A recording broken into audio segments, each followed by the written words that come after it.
one of the great conundrums at international law about the law of outer space is that at international law we haven't yet defined what outer space is. That is, where outer space begins. There are a number of reasons why we haven't done that. Most of the theories, and there have been many put forward, were in the end rejected by the United Nations committees looking at this as being unscientific or random and things like that.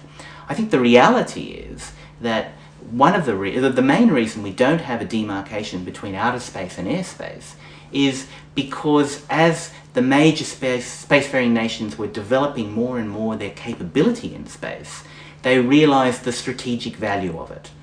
Air law is governed by the underlying state, and so, for example, airspace over the United States is governed by American law. They can dictate who can come into their airspace and who can't.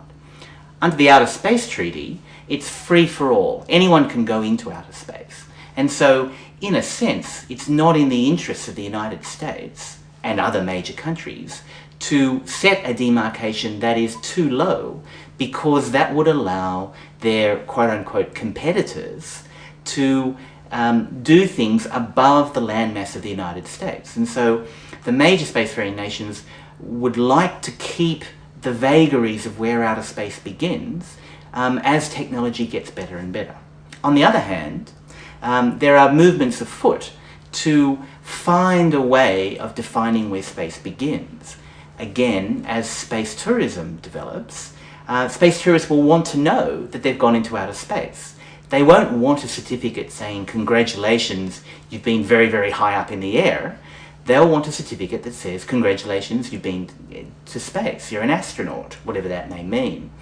And so, from the space tourism viewpoint, it's in the interests of the developers of that activity that there is a demarcation established. There are a whole range of other reasons why that should happen as well, because at some stage there will, heaven forbid, there will be an accident or something, and it will, depending on where that happens, we'll have to work out whether air law applies or outer space law applies, and they are totally different principles.